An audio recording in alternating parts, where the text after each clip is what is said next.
Saul Canelo Alvarez should not even think of fighting Dmitry Bivol if he is planning to put on the display against Edgar Berlanga.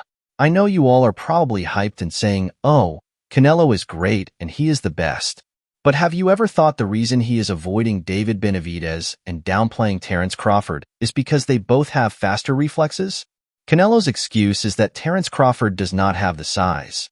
But we cannot forget how fast his reflexes were and how he adjusted quickly to beat Israel Madrimov. The same with David Benavidez, who is also quick with combinations. If you go down the memory lane, how did Floyd Mayweather made Canelo look like an amateur? Faster reflexes and quick thinking, something Dmitry Bivol also showed everyone. This is the reason I am of the opinion that Terence Crawford has high chances of beating Canelo after Edgar Berlanga, who was supposed to be easier, took Canelo Alvarez to 12 rounds. Canelo may need to think twice before pursuing another Dmitry Bivol's rematch. You might want to watch till the end as I analyze Canelo's Flaw against Edgar Berlanga. I say to him in the 10, 9 rounds, he hit like my son. he got it. He hits like your son and you couldn't knock him out? While many of you thought Canelo cherry-picked again, but this could have been cherry-picking gone wrong if Edgar Berlanga was a hard-hitting opponent. It was the same with Amy Munguia.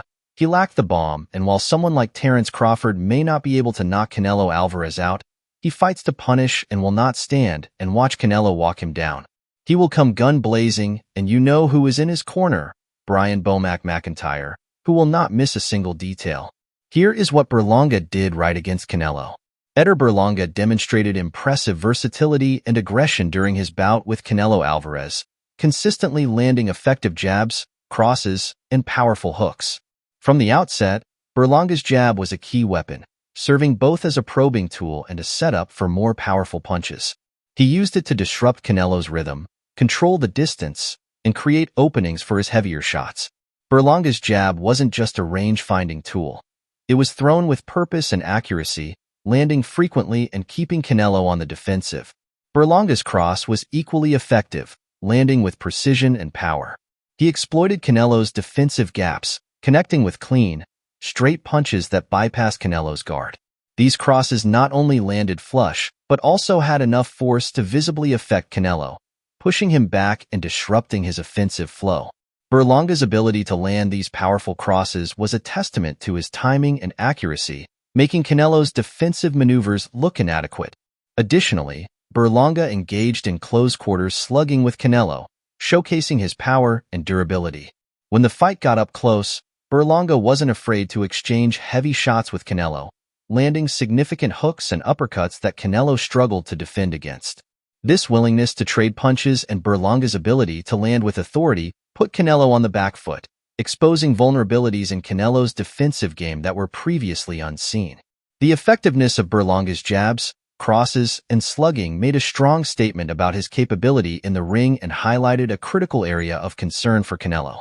Berlanga's success in landing these punches underscored Canelo's growing issues with defensive solidity and timing, as well as his difficulty in responding to fast, aggressive opponents. If Canelo doesn't address these weaknesses, he risks being similarly exposed by other top-tier fighters who can exploit the same vulnerabilities Berlanga highlighted. I hate to break it to you, Canelo's fan, but Edgar Berlanga's recent performance against Canelo Alvarez has exposed some significant vulnerabilities in Canelo's game, particularly in his speed and timing. Berlanga landed far too many clean shots on Canelo throughout the fight, and it's becoming clear that Canelo is no longer the defensive wizard he once was. His reflexes, which used to be his hallmark, seemed to be fading, and this was especially evident in his inability to consistently evade Berlanga's punches. Canelo's timing, which he used to pride himself on, was also noticeably off. Berlanga was able to hit him with a variety of combinations, something Canelo would have previously neutralized with his sharp counterpunching ability. Instead, Canelo seemed to step slower, unable to react in time to Berlanga's quick punches, often getting caught in exchanges that left him vulnerable. If Canelo's performance doesn't improve, it spells trouble for his much-anticipated rematch with Dmitry Bivol. And thanks to the many who showed everyone the blueprint on how to beat Canelo, Floyd Mayweather. Floyd Mayweather's masterclass against Canelo Alvarez on September 14, 2013, is remembered as a seminal moment in boxing. Mayweather, renowned for his defensive prowess and technical brilliance, expertly exposed Canelo's weaknesses. From the outset, Mayweather used his superior speed and footwork to evade Canelo's attacks, making the younger fighter miss repeatedly. His defensive skill was evident as he effortlessly slipped and dodged Canelo's punches while countering with precision. Mayweather's ring intelligence shone through as he dictated the pace of the fight, using his superior timing and tactical acumen to neutralize Canelo's power and aggression. He exploited Canelo's lack of experience and tendency to overcommit, landing sharp counters and frustrating the Mexican fighter. This tactical schooling not only showcased Mayweather's exceptional defensive skills, but also demonstrated how to effectively counter a powerful opponent by using superior speed, movement, and ring generalship. The fight served as a pivotal lesson in high-level boxing strategy, underscoring the importance of technique and adaptability over raw power. Bivol, who already handed Canelo a decisive loss in their previous bout, is an even more dangerous opponent than Berlanga. He's quicker, more technically sound, and has a sharper sense of distance and timing. If Canelo struggles with his speed and timing against someone like Berlanga, he will be in serious trouble against a fighter of Bivol's caliber. Bivol's footwork and ability to control the range will only magnify Canelo's shortcomings, and if Canelo can't make the necessary adjustments, a second defeat at the hands of Bivol seems almost inevitable. Edgar Berlanga's ability to hit Canelo even when he was in a high guard highlights another significant flaw in Canelo's defense.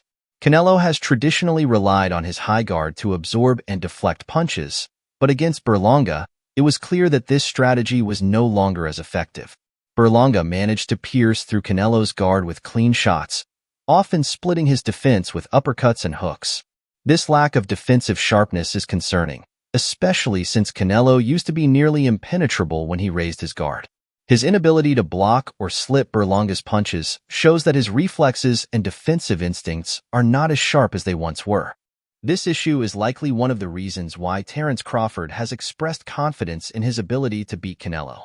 Crawford, a master of precision and timing, has likely noticed these defensive lapses and knows how to exploit them.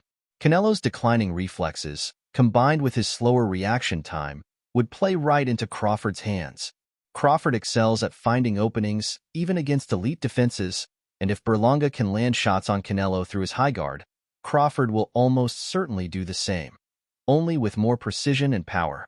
This is why Canelo must urgently go back to the drawing board and work on his reflexes. His ability to read and anticipate punches was what set him apart from other fighters in his prime.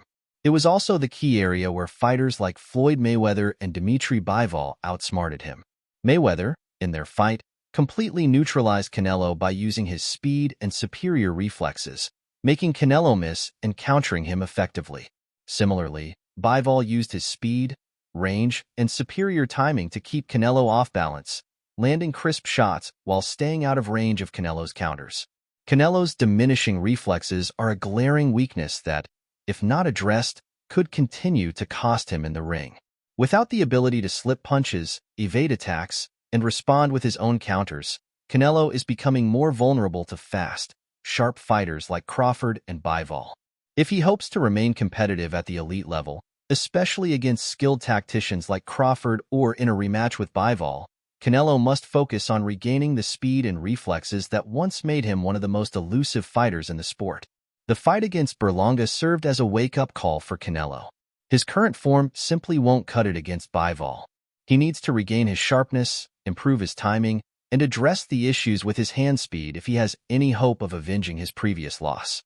Berlanga exposed these flaws in a way that should alarm Canelo's camp, and unless these weaknesses are corrected, Canelo could be facing another painful defeat in the ring. But let me know what you think in the comments section. Like and share this video. Please subscribe and turn on the notification bell to get update when a new video is dropped.